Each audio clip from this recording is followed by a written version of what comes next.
So, Masha Allah. Masha Allah. tambayar da zan yi maka, saboda there are competitive products probably, and one thing about innovation is you need to be competitive. Yeah, what's the cost in terms of making the product? Are you able to sell it from cost point of view in Nigeria? Saboda na ji kayi maganar you went to Jabi Lake. Probably you are looking at something to do things in large scale, but I know you talked about 1,000 liters per hour as the capacity. Yeah. So gaskiya cost of production was quite high, and Yeah, kuma shine one of the I would say demerits na product din. However, na zo na gane cewa at the end of the day, while I wanted to develop a product for the common man, yeah, I ended up developing something for a premium product wanda masu kuɗi kawai za su iya afford it. yeah. Saboda gwamnati na yi ƙoƙari musu marketing abun sosai, amma kasan gwamnati suna sayan abubuwa ne at scale. To za su sayi abu da yawa kamar 1,000 da waye ko 5,000. Yes. To kai kuma a lokacin ma ina saida shi ne akan 1.5 million. Saboda ba wai membrane ɗin bane ba kawai. Na yi mai housing unit. Ka gane? Yeah, Housing unit kamar fridge yake. Yana cikin housing, yana da ƙofa, yana da makulli. yeah, Ka gane? So shi filter yana nan ciki haka, kuma sannan na sa mai pre-filter. Pre-filter ɗin wire mesh filter ne, wanda shi yana cire solids kamar ɗan dutse ko wani ciyawa ko wani abu haka. Su ba za su wuce ba daga wannan point. yeah. So shi ana cire shi periodically sai ka kakkaɓe shi. Secretary, yeah. Yawwa. To kaga lokacin gaskiya ya yi tsada. Gwamnati mun yi although mun ɗan yi aiki ɗaya biyu da Federal Ministry of Water Resources, Yeah, amma sun kasa patronizing abin at scale. Proposition ɗin da suke ta bani akan abin da za su saya abin, ni kwata-kwata ma kaga bai offsetting cost of production ɗina ba, balle ma in samu wani margin a kai. yeah, So at the end of the day sun yarda cewa wannan abin naka gaskiya ba mu ma taɓa samun ma, because sun yi other projects da filters, amma ba su taɓa samun filter that is as efficient as wannan ba. yes, Amma gaskiya ya yi mana tsada. So sun dai mun yi project ɗaya biyu da su, ɗaya a Benin, sannan kuma a ina kuma? Mun dai 2 projects. yeah, So, abin dai gaskiya an kasa scaling din shi. So eventually kawai I turned to you had to pivot. mutane masu hali Yeah. a cikin garin Abuja. Saboda Change the customer segment in kenan. sai muka canza customer segment. Kuma ka san haka business yake. Exactly. Essentially idea daga farko kana da shi ka fara aiki a kai, sai kaga kana ta refining din shi based on feedback din da kake samu. Exactly. Yeah. So gaskiya that's how it works. However, ni tun da muka yi pilot project din ma a Owerri, na gane ma limitation din system din. Na ce ina ni impact din da nake so in making a wannan fannin na ruwa, gaskiya wannan bai ishe ni ba. A ce mutum 1,000 kawai, ni miliyoyin mutane nake so in yi impacting da ruwa. So maganan wai me na fara sayarwa nawa dai abinda wai ni ne na yi shi, to be honest, filters din nan. Okay. Alhamdulillah, that's really, really great. So na ga yanzu ka shiga space in akwai IoT based systems da kai developing suke iya detecting in wato water leakage, sannan da remote monitoring systems wanda kai involve ka saka ma more technology into this space, sannan ka yi wani ina ga kamar app na biyan kuɗin ruwa Na'am. sauransu. I would like to hear irin story ɗin waɗannan smart metering systems ɗin wanda kaga with this shi ma za ka iya ƙoƙarinka na wurin impact da kake so ka yi. So gaskiya wannan abin ya samo asali ne a karatun da na yi a MIT. Yeah. Saboda kamar yadda na gaya maka, MIT zai nuna maka cewa babu abin da ba za ka iya yi ba a duniya. Komai ko menene kana iya yi shi. Saboda ka gane the craziest idea ba abin da kake ganin wai ka ƙure wani tunani ko na abu. Sai ka je ka ga can ma in dai ka shigo environment na MIT sai a ce ma wani first year student ma ya taɓa yin irin wannan abu. A MIT fa kullum ana samun kusan mutum ko 10 ne ko nawa suna patenting wani sabon technology. Kuma immediately kana shiga wannan community din, wannan yana gefen ka zaka ji an ce ma ya sai da kamfaninsa for $100 million. Wancan zaka ji an ce ma shi ya kirkiri wani kaza. Kuma gashi nan kana ganin shi ga ka gashi. So wannan abin yana taimakawa wurin kai ma ya nuna maka cewa ba kai ma ba kana iya yin komai. Saboda essentially abu ne that has to do with your society ɗin da kake involving kanka da shi. Ko yanzu a rayuwa in ka zauna da mutane wanda tunaninsu bai wuce na suna irin tunani irin na ƙanƙanta, za ka ga kai ma tunaninka ya koma haka. In kana tsakiyar mutane exactly. In kana tsakiyar 'yan kasuwa ne za ka ga kai ma ka fara samun ra'ayin kasuwanci. In ka zauna tsakiyar barayi haka zalika kai ma sai ka fara sa. So haka abin yake gaskiya. Wannan society din yana da major influence. So I will take you into the question again, but kai emphasizing in wannan MIT din. So akwai matasa haka da suke sauraron mu kuma za su saurara daga sassa daban-daban na Nigeria ma and beyond. Wasu za su so su samu wannan opportunity din zuwa wato irin wannan program ɗin da ka je. Is it something da ka samu through applying as a grant ko kuma ka yi paying ne? Saboda MIT tana ɗaya daga cikin universities da tafi kowace wato hazaƙa a duniya in terms of ranking, kusan suna cikin first 5 universities, suna abin da ake cewa Ivy League a America. Sannan kuma in mutum biya zai yi karatu a wannan makarantar, it is one of the most expensive universities a duniya, wanda in mutum ba wai scholarship ya samu ya je gurin ba, kaga mutane da yawa can't even approach wannan gurin. So mutane da yawa za su yi mamaki, how did you get to MIT? So tsakani da Allah, from Sokoto. Yawwa. MIT tana da tsada sosai, tana da tsada. Tsakani da Allah tana da. Ko course mutum zai yi haka na certificate ko it's extremely expensive. Sosai. So su kuma gaskiya to sai dai scholarship din. So abinda na yi ni kudin yanda na yi raising, I had to fundraising na yi. Because ko ni ba ni da kudin da zan biya. Fundraising na yi kuma this is a very interesting story. Yeah. Saboda abinda na yi zuwa ne na zauna. Because na riga na yi application din. First of all, MIT kasan suna operating ne kaman wani premium product haka. MIT for 7 or 8 years straight, they were ranked the first university a duniya. Yeah. Sannan MIT ta fi kowane makaranta a duniya producing entrepreneurs waɗanda suka yi going forward, suka yi starting kamfanoni da suke making manya-manyan miliyoyin kuɗi a dala. So research ɗin ya nuna cewa if MIT was a country, it would be the 10th largest economy in the world. Ka gani? Yeah. So gaskiya abubuwan nasu kamar yadda ka faɗi suna da tsada.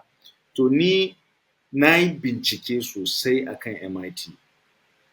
Kuma na san irin kaman culture ɗin, kawai based on research. Yeah. Na gane culture ɗinsu, culture ɗinsu is based on innovation, da kuma thinking outside the box da sauransu. Akwai wani abin da muke amfani da shi lokacin.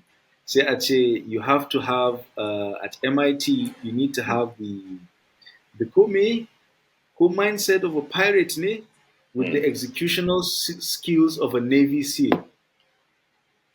So the pirate thinks outside the box. Shi baya da limits din inda yake son ya je yau yana nan ya hau ruwa ya yi nan ya yi can duk abin da ya gani yana so ya karba zai karba da sauransu. Sannan kuma executional skills ɗinka ya zama irin na Navy SEAL. Discipline da precision. So kuma course ɗin namu shi bootcamp ɗin ana kiran shi drinking from the firehouse. Kamar yadda na gaya ma, it's very rigorous. So I got to learn about all of these things. Sannan kuma duka waɗannan terminologies ɗin nasu, I learned them by heart. So ko da nake application ɗin, of course I've told them all the amazing things I have done at Chanda.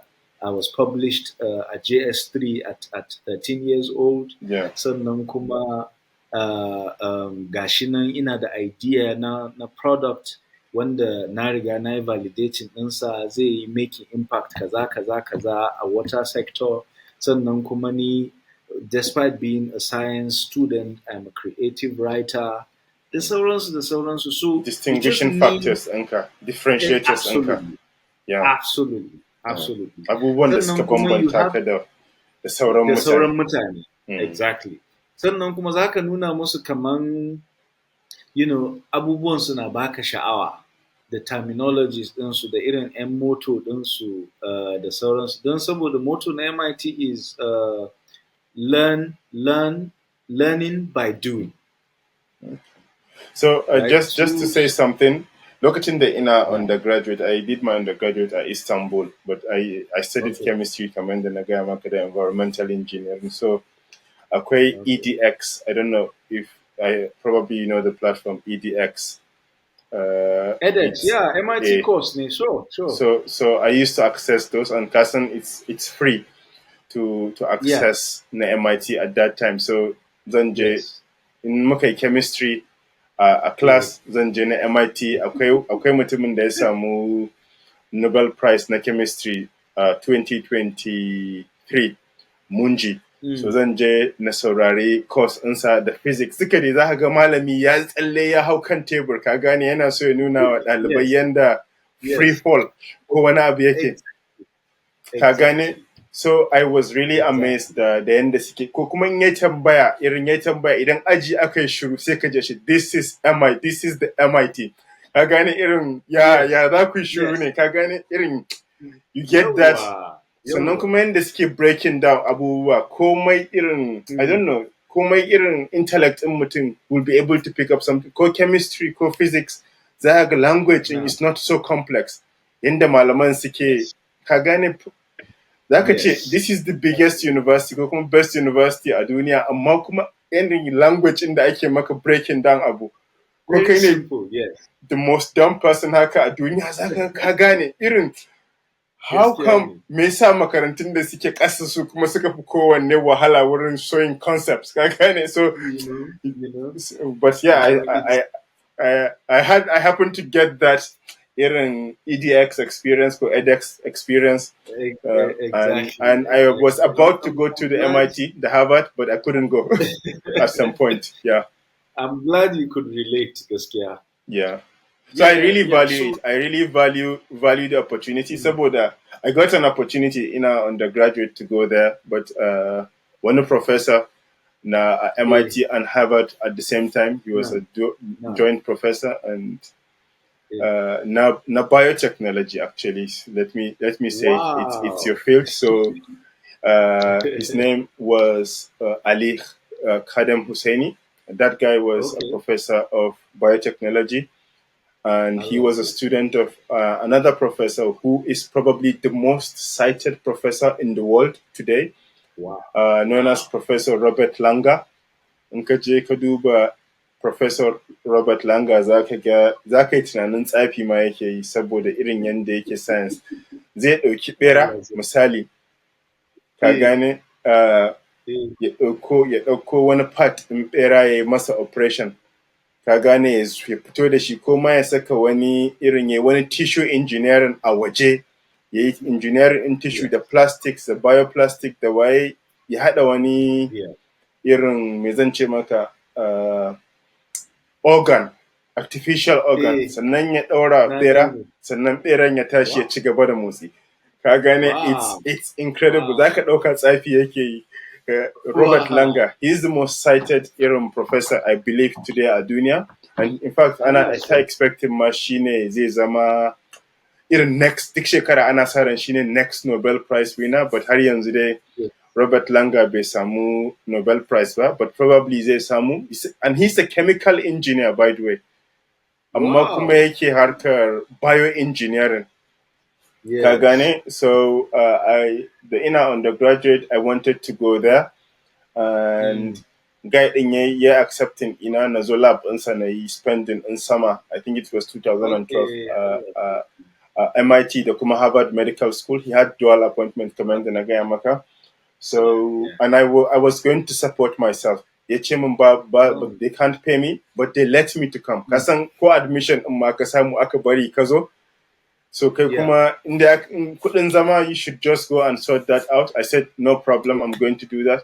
So, a lokacin I was an undergraduate student, sai suka ce min akwai postdoc inda zai yi supervising in project ina, sai kuma aka rasa wanda zai yi, sai turning down ɗin offer ɗin. So I had to go to London at that time. Sai na tafi London, na je the biggest biotechnology lab da suke a harkar biotechnology a London at that time at University of Westminster, and I spent time doing abin da ake cewa shi ma tissue engineering ne, nan kuma cardiac patch muka yi, so shi kuma za mu haɗa some. So I'm saying it because I think you're interested in biotechnology. I am. So shi yasa nake going deep. Normally I don't go deep to talk about even too much of my own experiences, but but I mean it's a conversation either we both have to share. Yeah. So what I did at that time was we were trying to make cardiac patch saboda irin mutanen da suke fama da irin ciwon zuciya haka. So sai mu samu wani ɗan biopolymers muke samu, wanda su kuma a cikin carbohydrates ko wastewater, haka ma wastewater ɗin nan da ake fitarwa as ko sludge ma na wastewater treatment plant ko wani abu haka, in ka ɗauko ko rake, kamfanin da ake yin rake, ko kuma kamfanin da suke tomato, ko kuma wani abu haka. So akwai carbon sources da za ka iya feeding wa bacteria. To shi kuma bacteria idan kai masa feeding wannan carbon source ɗin, zai yi synthesizing in wani polymer a cikinsa. Za ka yi starving ɗinsa under nutrient limiting conditions, ka gane? Za ka hana shi maybe wani potassium, wani waye, iron, waye. To shi kuma bacteria ɗin a time ɗin will be thinking, wannan fa zan daɗe ba abinci, tunda ka hana shi wannan nutrient ɗin, kawai sai ya fara growing ɗin wani irin polymer haka a cikin jikinsa, wani carbohydrates haka wanda suke cewa ko kuma precursor ne na wasu carbohydrates wanda ake cewa polyhydroxyalkanoates. To mu kuma da ya fara wannan producing na wannan polyhydroxyalkanoates din, sai mu tsayar da process in batch process ne dama muke yi da dami culture da komai duka da za mu yi, sannan mu saka a cikin irin reactors haka da temperature da sauransu duka da komai za mu yi sterilizing da komai a wannan lab din. Muna samun wannan abin ya fara girma, sai kuma mu je mu extracting din wannan polymer din. Da mu kuma kaga mun samu bioplastic daga wannan waste na wastewater treatment plant ne. Za ka ma iya sa oil ka ba bacteria din, it eats anything that has carbon. Za ka ma iya ba shi siga ko madara, anything dai, ko waste, duk shi dai kawai yana samun carbon source, zai synthesizing in wannan polymer din. So chains in a different lengths. So mu kuma sai mu using in wannan as a carrier for drug delivery a cikin jikin mutum. Saboda ka san kana so in zaka ba mutum ko magani ka samu polymer din da zai yi dissolving later on. A san ko ɗinki ake wa mutum na stitch, ana amfani da abin da zai bata ne later ko kuma ya narke a cikin jikinka ko something like that, wanda ba zai zamanto irin ya kasance yana jikinka ba for a long time. So that was one project da muka taɓa yi, but that was my last irin interaction da biotechnology over 11 years ago.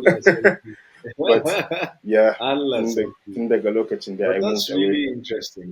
That's a fascinating endeavor. Wow. Yeah. Wow. Yeah. But I know, going back to the topic, MIT is really a great place, and I can imagine how you said it changed your life. Shi yasa na ce bari na ƙara maka tambaya don mutane su ƙara sanin darajar wato gurin. But yeah, I would like to ask you, duba da lokaci ya ɗan ja, wannan new project ɗinka akan prepaid smart metering da kuma ma remote monitoring da kuma ma harkar pay water, wannan app ɗin da kuka yi na harkar biyan ruwa, if you can give us some insights akan su. Okay. So before I answer this, I would like to conclude on my last point. Akan magana MIT. So gaskiya, to be able to attend the course, I had to raise money. Like a garinmu muna ɗan da mutane masu kuɗi, so I identified some of them and got their phone numbers. Yeah. Ba su san ni ba komai, kawai zama na yi tunani na ce, listen, look, menene zan faɗa ma wannan ya sa in ya ga message ina ya ce kai wannan dole in bashi kuɗi ya je makarantar nan. Wow. So na rubuta drafts da yawa kala har daga baya na zo na yi narrowing din shi down to one of them. Sai na ce masa shi na san yana son karatu sosai. Wow. Yana da wannan reputation din. Shi dai in ka je mai da maganan wai makaranta kake so ka je ko na abu zai taimake ka. Well, obviously this was a different case, but na yi research akan shi na san cewa ya yi Harvard MBA. Okay. Right? So definitely ya san MIT and they he understands what kind of they appreciate it. So kawai na mai message along the line. I don't remember composition the message exactly yanzu, but kawai na mai sallama na ce masa ga sunana wane na samu admission ne at the best university in the world to do so. To kai masa pitching kenan, bari na maka user language. Ka gane, and an zaɓe ni ne daga pool of kusan mutum dubu a Najeriya ni kaɗai ne kaza. Ai kawai sai dai don ga message ya ce, ai za ka tafi MIT. Wallahi, he replied, after a few hours, ya ce, kawai za ka tafi. Kuma wallahi, that's how it happened. Kuma before then, I tried raising money from different other sources. Abun bai yi ba. So it's difficult. Kuma you must be proud of you today. Yeah. Absolutely. I har yau we're in touch. Babban mutum ne sosai. Wallahi, kuma ko yanzu ina na masa message zai yi reply. So akwai wannan respect in gaskiya tsakaninmu. So kuma he has paved the way for me for even in other other endeavors na rayuwa. So in akwai masu sauraron mu da suke son su tafi MIT, muna da wani abu da muke yi, muna iya alumni zai iya recommending ɗinka, right? So in dai na ga wanda yana da abin da yana da kyau ya haɗu, abu ne wanda na san zai iya kawo wani canji, yawa ko impact, to absolutely ina iya rubuta recommendation tura musu. Kuma ba wai dai zai samu kyauta ba, amma zai samu abin da subsidy sosai. So yeah, I mean, they can reach you. If anyone reaches out to you, kana iya mun magana. Okay, inshallah. So Allah ya saka da alheri. Yeah, just again, repeating, innovations. Maganan meters ɗinmu da application. Yeah, I think this is one of the biggest things that you're pushing now, harkar wannan smart water metering. So I would like to hear how it's going. Yeah, abin yake, sannan kuma na ji har da ma state governments kana consulting yanzu akan wato fundraising da sauransu. Yes. Yeah. Yes. So gaskiya tun da na shiga space din nan kamar yadda na kai ma you rightly mentioned earlier, tun da na shiga wannan space din bayan mun yi primary market research din mu mun gane menene problem din ba da ruwa mutane a ce sun samu ruwan Yeah. famfo suna sha wanda yana da sauƙi yana da arha kuma idan in ma za ka bi diddigi ne wai ka ce wai ruwa wanda yake da inganci yana da ruwa waɗanda suka fi inganci a duniya based on experience ɗina da kuma some research da na yi. So essentially sai na ga matsalolin fa suna da yawa. Suna da yawa, they are multifaceted. Amma mu dai mun yi deciding ne mu yi smart meters saboda muna so mu rage ma water boards nauyin kashe kuɗin zuwa raba bill a gidaje. Sannan kuma mu rage mu ɗebe musu nauyin zuwa suna bin gida-gida suna cewa fa ku biya kuɗin ruwa ko za mu yanke muku pipe ko kaza. Duk abubuwan nan suna cin kuɗi. Na farko paper da ake printing bill ɗin da shi kuɗi ne. Printer ɗin sai an yi maintaining ɗinsa, sai an sai masa ink. Sannan waɗanda za su je su raba bill ɗin sai sun hau, sai an sai mai. Ya ko babur.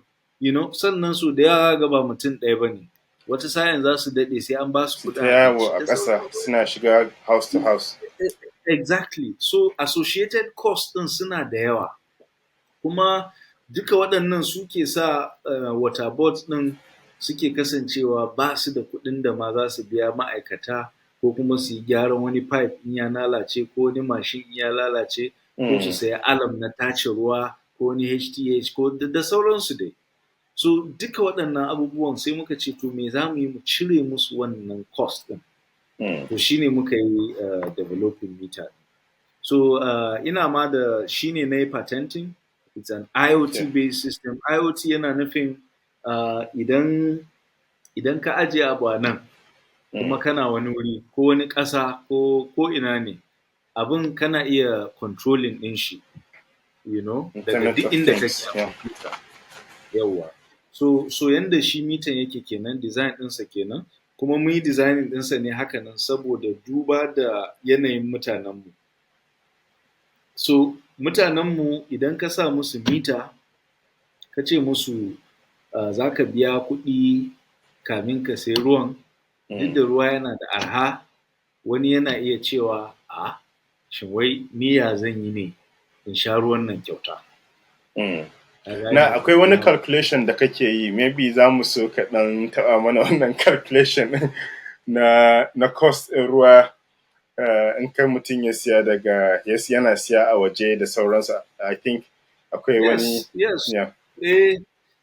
Ruwa kamar yadda na faɗi yana da arha, ruwan water board ya fi kowane ruwa da ka sani arha. Kuma kamar yadda ka faɗi a hotel ma especially in ka je yanzu mostly ko ma a kan hanya ruwan fa 70 cl fa na gora irin wannan naira 250 a cikin gari kenan fa a hotel kan 500 ne.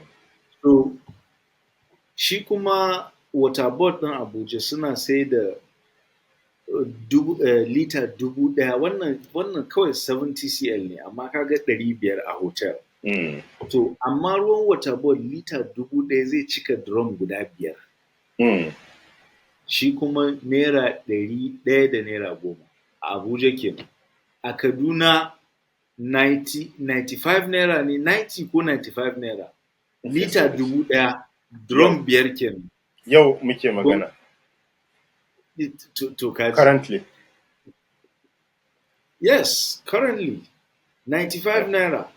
Wow. Sannan Gombe ne na san ma dai suna ɗan ƙoƙari su about 500 naira ne per cubic meter amma duk da haka ya fi ruwan alternative sources arha. Alternative sources ina nufin ruwan masu tura kura ko kuma waɗanda suke sai da ruwa a tanka irin na mota ɗin nan suna bin gida-gida suna saidawa.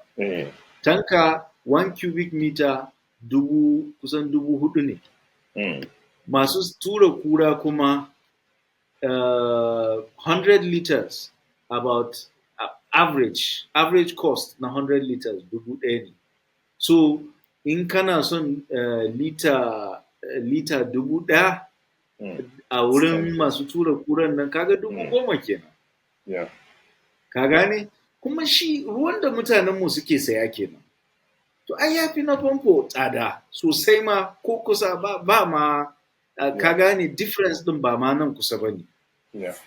So So shi yasa yeah. ni fafutukan da nake yi gaba ɗaya za a yi mu samu mu gyara magudanar ruwanmu, pipes ɗinmu, treatment plants ɗinmu mu ga suna aiki, suna functioning properly, yanda mutane akasari a ce kashi 70 cikin kashi 100 sun Suna son samu access.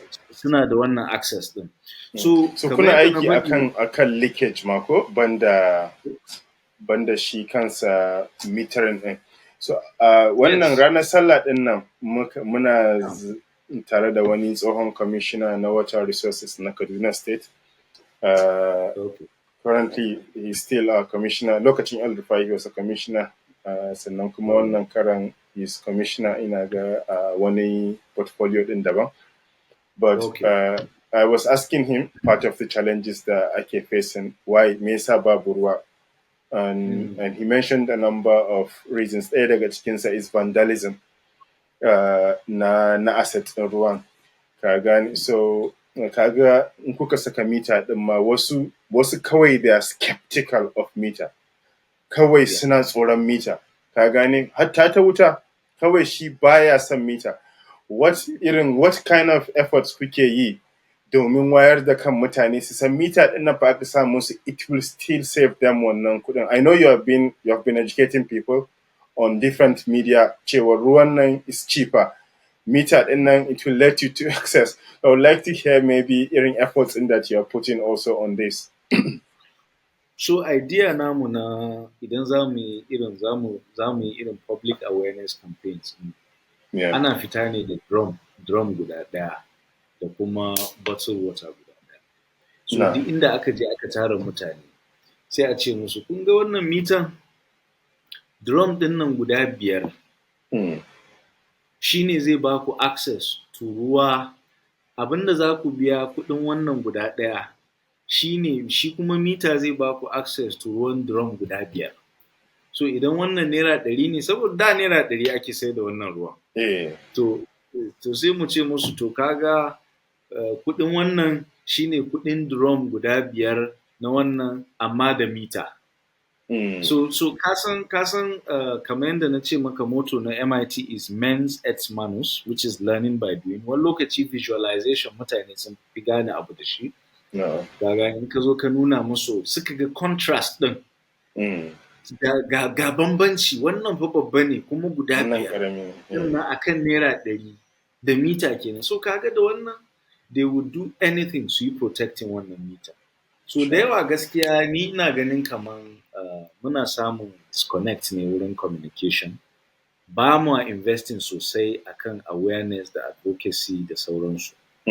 So I think we need to give a lot of attention to wannan. In aka yi haka, kuma banda wannan from the business side kenan. Mutane ma ya kamata mu wayar da kansu akan muhimmancin ruwa a rayuwar ɗan adam. Duk wani wasa da ake yi da ruwa, an ban labari kwanaki, akwai wani yaro ya zo ya aiki IT a water board. Da ya zo ya IT ya ga nawa ake kashewa akan harkan a yi abstracting, a tara ruwan nan, a turo shi treatment plant, a yi waye, a yi wannan test din, a yi kaza har a zo a tura shi. An ce yaron tun da ya IT a water board din nan, duk inda ya fita ya ga ruwa yana leaking sai ya nemo wani abu ko ya daure, ko ya ga famfo a buɗe sai ya je ya kulle famfo. Saboda kaga yanzu shi ya samu first hand experience, ya san yanda abin yake, yanda ake yi processes inda ake bi kamin a samu ruwa, kuma abin da ake kashewa, manya-manyan transformers da generators da diesel da ake saya da kuɗin wuta da ake biya da sauransu. To kaga ya gane, sai mun wayar da kan mutane su gane cewa ruwa, idan fa babu ruwa a rayuwar nan, kowa mutuwa zai. gaskiya Kuma ruwan nan yana iya ƙarewa. Ka daina ganin wai kana ganin ka je ka ga wani teku ko whatever. Ba kowane irin ruwa yake shawuwa ba. Ruwan da ke shawuwa yana iya ƙarewa. Shine ake cewa potable water that is salt free. mm, Yana iya ƙarewa. Sai mun gane cewa ruwa yana da muhimmanci, mu koya wa yara tun suna ƙanana mm, su koyi protecting, conserving ruwa, kada su mm, yi wasting ɗinsa. Sai sa ko a app ɗinmu mukan ɗan tura notifications cewa in ka shiga bathroom za ka yi brush, kada ka bar famfo a buɗe, mm, kuma don't stay too long in the shower. mm, Ka shiga shower kawai kai abin da ya kai ka fito ma.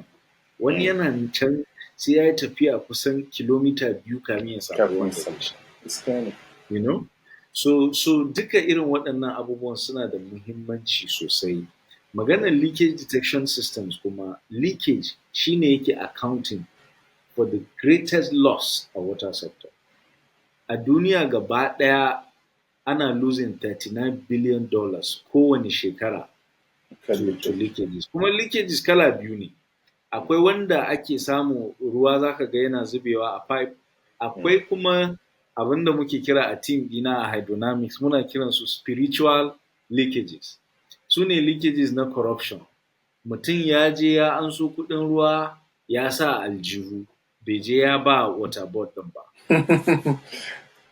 Ka gane, Gaskiya so su ma corruption. a balance namu na water sector leakages muke kiransu, muna commercial leakages. So Okay. nan ne eh Ai sannan ban taɓa jin wannan part ɗin ba. Na yi hira da commissioner amma ba mu yi magana akan wannan leakage ɗin ba. Ya faɗa min wani yawwa water loss ɗin. Ya mun maganar oh, evaporation. Ya ce min water is never 100% supplied. yeah, Still akwai harkar evaporation haka da zai ɗauke ya rage maka ruwa, but bai faɗa mana. so sai That's really akwai good to hear spiritual this. leakages. Okay, very To kuma interesting. saboda wannan abin da muke ce masu, kamar yadda na faɗi, mun yi primary market research ne akan sector Mm, ɗin sosai, mun gano menene matsalolinsu. Saboda su ne muka yi wannan app ɗin. Shi pay water app ɗin, what it does, kawai shi customer shi zai biya kuɗinsa ta waya. mm, Saboda yanzu duk duniya yanzu, especially nan Africa, waya shine bankinka, waya da shi za ka tura sako, waya da shi za ka yi menene. So sai muka ga me yasa ba za ka iya ka samu access to ruwa ta wayanka ba, kowane irin waya mm. ma ku kuke amfani da shi. So muka yi building pay water app ɗin, shi easily da ka sayi ruwa kuɗin directly zai je water board. Ba ruwan shi da wani middleman. Eh. And is it Sannan kuma related to meters ɗinku ko kuma yes. so Shi sai app water ɗin board ɗin da yake aiki da meter ɗinku kenan ko eh kuma okay, sai so water sai sun yi adopting ɗin wannan smart meters ɗin shine za su iya exactly, amfani da wannan app ɗin kuma za exactly. su samu Saboda wannan, suna za su rage exactly. spiritual leakages da kuma Yeah, kuma za su samu kuɗin suna shiga directly. Wow. certainly. Suna aiki ne hand in hand, because in za ka yi signing up a app ɗin zai tambaye ka sa meter number ka. So da ka sa meter number zai synchronizing application ɗin da meter ka. Yanzu a So wani idan ka stage aka yi sayi adopting irin wannan system ɗin ko kuma suke ƙoƙarin adopting so far? state kusan uku yanzu haka currently Suna installing. Eh. Katsina ma are in the forefront. Da su nan da towards the end of the year, su Katsina gaskiya, I must commend Katsina state government gaskiya. Su ba sa wasa. Gwamnan su is a very serious minded person. Yeah. Kuma mutum ne wanda ya zo kawai shi aikinsa ne kawai ke gaban shi, menene zai kawo mana ci gaba, Mm. kawai a zo a yi. So gaskiya mutum ne, I must commend him gaskiya. Yeah. It's very impressive yanda yake gudanar da al'amuransa, at least from what I've seen dai, based on Yeah. my relationship da shi. Yeah. So with them za mu yi kusan 50,000 units a Katsina. Because na yi masa explaining cewa this is what you need to do to attain cost recovery.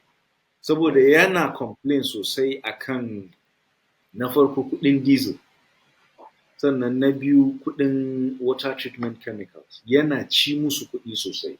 sannan ka gane mutum wanda ya san abin da yake yi a ce ka sani you understand cewa duk abin da ake investing a kan shi ya kamata yana kawo return.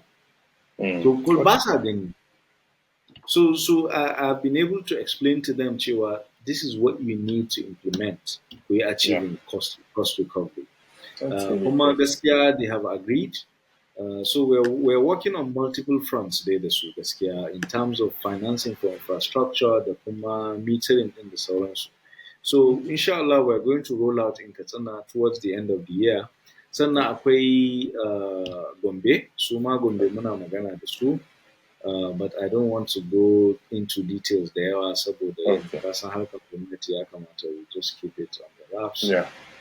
Sannan jiha na Niger State Government su ma gaskiya mun fara magana da su. Amma dai to be honest at this point Katsina they are in the forefront. Kuma one of the reasons why yanzu ba mu da aiki da state government sosai was because we wanted to test, we wanted to go into the market, the market inda za mu yi achieving mu ma da sauri muna iya validating idea din. Kuma su ne masu gina estate a Abuja. Yanzu haka muna estate guda 5 a Abuja, 5 different estates. Duk suna amfani da meter mu. Su kaga tarif ɗinsu ba irin na public utilities ba ne. So su suke ruwansu da kansu, wani irin ruwa suke sayarwa?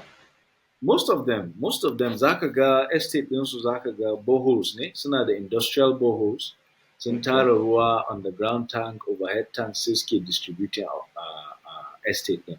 So kaga in muka yi metering sun samu avenue na samun kuɗi. Customer da sun biya, yes. So they can maintain the treatment plant da sauran abubuwa da. Certainly. Ai mu estate developers su ne favorite customers ɗin. Wow. Ba wani bottlenecks, ba wani. Because ka samu musu metering, ka samu musu way to measure what they are giving. Exactly. Kuma musamman masu cewa they are doing smart. Ka san yanzu akwai estate na Abuja komai smart, wane ne smart? Labule kana shiga gida sai labule ya bude wane ne so kaga ka samu smart. Abin da muke gaya musu kenan gaskiya sai mu ce to ai ku you are into smart housing. So yanzu me yasa ruwanku ba zai zama smart ba? Customers ɗinku su sayi ruwa ta waya. Akwai wani customer na wani estate da muka yi ba da daɗewa ba. Shi mai gidan bai riga ya dawo Najeriya ba yana kasan waje. So wanda ke mai managing gidansa a estate ɗin sai ana magana ya za ya sayi ruwa kaza. Sai muka ce masa kawai ya shiga ya je online ya je ko either paywater.ng ko ya downloading app ɗin suna app ɗin paywater daga store. Sai ya ce daga can American ne zai sayi ruwan, muka ce shi zai sayi ruwan. Sai ya ce kai? Sai ya ce to bari ya gani. Sai ya shiga paywater.ng din aka tura mai meter number sa ya sa sai ya yi signing up sai ya je inda zai sayi ruwa ya saya abin ya nuna mai receipt ɗinsa ya nuna mai ya yi going through process ɗin da ya saya ce to ka saya ruwa kuma ya nuna masa a balance ɗin shi cewa ga ruwan da ya saya baka riga ka sha komai ba saboda yana nuna maka ga abin da ka saya ga abin da ka sha sannan me balance ɗinka. He was amazed. Ya ce ko America ba su da irin wannan system. Really great. So kamar yadda lokaci ya riga ya ja mun riga mun yi crossing in almost 2-hour mark, but maybe last question in da zan maka, na san you have traveled around the world, ka yi magana akan zuwan ka Marrakesh, ka yi magana zuwan ka Brazil, I'm sure you've been to other places as well. What have you seen in terms of maybe mindset haka a waɗannan guraren da za ka iya sharing da Nigerians ko mutanenmu da suke sauraro that they can change ka gane positively? Gaskiya one thing I have learned daga tafiya na ƙasashen waje shine kishin ƙasa. Kishin ƙasa. The average Nigerian baya kishin ƙasansa. I mean, misali yanzu Twitter ba na ma yin Twitter yanzu. Kwata-kwata na yi deleting app na. Saboda irin abin da nake gani na rashin kishin ƙasa. Mutum zai zo ya yi abu zai ma kawo abu na ci gaba. Sai ka ga kawai an kawo magana addini, maganar ɓangare, maganar kaza, maganar kaza. Ka gane? Sannan kuma shi ɗan Najeriya duk wani abin da ya gani an yi a Najeriya shi kawai bai masa ba. Sai abin da aka kawo daga waje. Yes. Kuma, misali yanzu ko a US, Americans suna daga cikin mutane da suka fi kowa ƙauyanci, based on my experience, suka fi kowa ƙauyanci a duniya. Saboda so da yawa Americans za ka ga da yawansu ba sa tafiya. Ba su san duniya ba, ba su san ma me duniya yake ciki ba. Mostly ɗan America in ka gan shi da average American gaba ɗaya kawai shi abin da ya sani shine stereotype ɗin da ake gaya masa. Akwai Americans da yawa waɗanda misali akwai wani abu. Yes. Akwai abokina Ryan, he lives in California. Wata rana muna magana da shi yake ce mun, although he was yana ta ƙoƙarin dai fentin abin yanda kila maybe ba zai ɓata mun rai ba. Yana ƙoƙarin ya nuna mun talaucin Africa, mutane ba mu da housing da sauransu da sauran. Za ka ga mutane ba su da gida, ba su da kuɗi, GDP, waye. Look, listen. Ba haka ba ne. Na ce da average ba ƙauye ɗan Najeriya. Na ce me zan baka misali da ƙauye na. Ƙauye ne tilis. Amma duk ɗan ƙauyenmu ba mutum ɗaya da na sani cikin family ɗin ƙauyenmu wanda baya da gidan kanshi. Kuma wannan gidan ba wai mortgage ba ne. Ba wai yana biyan bashi akan gidan nan ba. Wannan gida nasu ne. Kuma banda wannan gidan suna da gona. Na ce ku mutum nawa ne yake da gona a America? Sai mai kuɗi sosai. Ko kuma sannan ku duka gidajen ku is not, it's literally not yours. You are paying for it for the rest of your life. Wasu har su mutu ba su gama biyan bashin gidansu ba. Wani ma sai an fitar da shi daga gidan saboda in ka rasa aikinka. Yes, shikenan. Ka baka da yanda za ka biya mortgage in sai ya cire ka kawai. Exactly. Zama homeless. So amma kuma za ka ga ɗan America, average American, da ƙyar ko a motansa ko a gidansa za ka shi da flag a America. Kuma shi duk da ya san ƙasarsa suna rashin adalci a wurare da yawa a duniya da sauransu, shi fa ƙasan shi first. Sai ya kare ƙasan shi tukuna kamin ma wai ya zo ya ce ba to kai ba a kyauta maka ba ko na ba. So gaskiya da kuma sauran ƙasashe da je gaskiya ni kishin ƙasa kamar China na je China na ma internship a China. Wani Shenzhen Water Corporation suna da kishin ƙasansu sosai kuma da ƙoƙarin preserving culture ɗinsu da tradition ɗinsu yadda suke yin abubuwa. So ni kuma gaskiya ni ma am a traditionalist. Na yadda na je ina ne na san waye but ina ma Allah godiya kullum da ya yoni ɗan Najeriya kuma ɗan Arewa kuma musulmi. Saboda ni cultures ɗinmu da traditions ɗinmu, ni I've seen a lot of value in them. Kuma suna taimakawa wurin guiding mutum ya yi living rayuwa mai inganci, rayuwa wanda kuma zai kasance kamar misali yanzu if you're trying to make impact, maganar da nake na impact na ba wani abu ne sabo.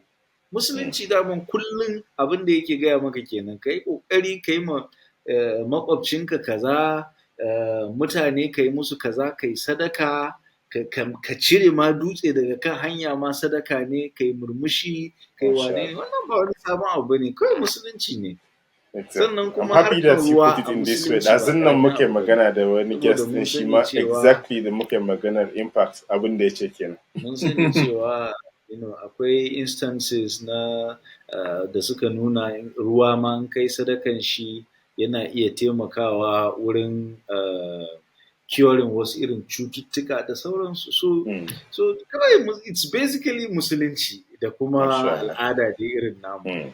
So gaskiya I think mu dai 'yan Najeriya one thing idan muka ƙara kishin ƙasanmu, duk da dai na san mutanenmu suna da ƙorafi da yawa akan shugabanci da yadda ake gudanar da abubuwa, but ka gane I think we need some sort of reorientation. A ƙara ganar da mutanenmu muhimmancin kishin ƙasa da kuma yin abubuwa. Gashi nan an yi shugaba Bola Tinubu ya yi sabon national anthem, bari na yan yi challenging ɗinka tun da kayan magana kishin ƙasa. Ni ban iya ba, ni ban iya ba, to bismillah.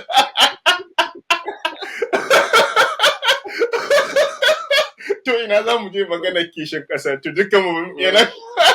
To kaga anan za a fara rigima sai an tafi reorientation din nan. To dole sai an yi reorientation din nan fa saboda da yawan mu yana sha.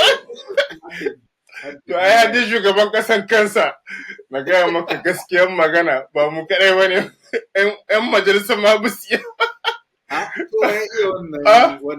To gaskiya dai to. I mean, na san ba mu da time, but let me just close with this. Okay, one of the points da na yi making a conference in nan san da na yi magana da su, na ce wani abu da ke da muhimmanci sosai idan muna so ya kasance water sector ɗin ya zauna da kafan kansa, shine disciplined and strategic execution. Idan aka zo yin abu, sai an zauna an yi aune-aune a duba menene ya fi muhimmanci a wannan prioritization. Yes. Sai an yi prioritizing, akwai order of priority na abubuwa. Menene ya fi mana muhimmanci yanzu as a people? Don ko mu a water sector, in kana maganar strategic execution, ba za ka je ka yi installing sabon pump ba, misali kamar a ce high lift pump ko na abu, bayan distribution system ɗinka baya da kyau. Idan pump ɗin ya yi pumping ruwa, ai ruwan gaba ɗaya kawai leaking zai rinka yi saboda multiple leakages ɗin da kake da shi. So the ideal thing da ya kamata ka yi a lokacin shine ka yi fixing distribution system ɗin tukuna kamin ka yi installing sabon pump. Saboda in ka yi pumping ruwan ba za ka yi losing ɗinsa ba. So we need to be strategic wurin implementing either policy ko kuma wani project. I totally agree with you. Whatever it is. A yanzu dai kam ni a wannan maganar national anthem ɗin baya da wuri gaskiya a cikin situation ba priority ne. Impact in sama I don't know, ka gani mutane an yi abu kuma which will cost us also money saboda you need to change a lot of print da abubuwa da sauransu ko da a internet ne zaka je ka ci canjawa ai kaga time in mutane ake wasting which kafin ka samu wanda zai je ya karanta probably yara za su koya su kansu malaman sai sun tsaya sun yi wasting time na ƙara koyan wannan, so which I don't know, I have not seen it, wallahi ban gani ba, na ji labari dai ban ga stanzas din ba, ban san what is the message din ba, ban san message din da yake ciki ba. So gaskiya dai wallahu a'lam, so we need to prioritize. I totally agree with you, and we need vision. So muna buƙatar shugabanni wanda suke da vision, maybe to underline harkar strategy da vision. Akwai course din da na ɗauka ina masters in innovation strategy and management, inda malamin yake ba mu labarin vision a NASA. Yace idan ka shiga NASA ka je ka tambayi mai cleaner a NASA me aikinsa, ba zai ce maka goge-goge ba. Zai ce maka he's there to provide an environment, a conducive environment for the astronaut to get to space. Kaga kenan he is in tune da abin da ake yi a gurin. In ka shiga, idan ka je maybe messenger na wani maybe ministry, random ministry a Kano, ko a wani na state a Nigeria, he is not aware ma na portfolio din abin da ake. Ka gane shi gaskiya dai ne. ya san yana ministry of kaza, kawai Yeah, shi an ce masa ya goge guri kaza, kawai nan din zai zo ta gogewa. So you can see irin the need to irin to have that vision and kuma to flow it down zuwa yeah, ƙasa. In ba haka ba, everybody will be doing anything different. Ba za mu iya prioritizing kuma ba za mu iya channeling abubuwan mu ba dai, but sai dai mu ta addu'a gaskiya kuma mu ta kokari at our all level, kowa da yayi kokarin contributing din abin da zai iya yi. And muna muku fatan alkhairi. You guys are making irin enormous irin effort irin terrain kamar Nigeria in Africa. It's not easy, it's difficult. Akwai challenges, security ne, waye. You said you were in Katsina, you came to Kano, you came to Lagos. It's not easy. Tafiye-tafiyen nan, but yeah, Allah ya taimaka, Allah kuma ya ƙara ɗaukaka, kuma muna godiya ƙwarai da gaske da shigowa cikin shirin da aka yi. Thank you very much da wannan kuma nake ƙara yi maka godiya. Thank you very much da shigowa da aka yi. ni ke da godiya Malam Abdulmalik. Gaskiya ni ma I'm really excited by this. Na gaji a gaje nake duk tafiye-tafiyen nan da na yi ga conference ɗin nan yau, amma kuma sai na ji bayan mun yi wannan discussion ɗin na ɗan samu kaman in ce relief, wani stress release. Allah So sarki. gaskiya I think wannan abin da kake yi abu ne wanda muna buƙatan shi sosai. Kuma I think wani I would challenge you to take it a bit further. Ka yi creating wani community na mutane that waɗanda are really forward thinking, saboda essentially na lura kaman su ne kake targeting kai magana da su. You need to create irin wannan community ɗin. If That's you true. have them in one place, I believe that someday they can put their heads together and come up with something really incredible. So, Thank you very much for that. And I would like to let you know that it's part of the vision. I'm just trying to get it to some certain level, inshallah. But akwai wannan community in arena. But I'm really happy that you mentioned it, which brings again alignment. Inshallah, I will let you know once that project kicks off, and inshallah you'll be part of those people, and I hope we can hold our hands together. Mu kai kasar mu wani guri, inshallah.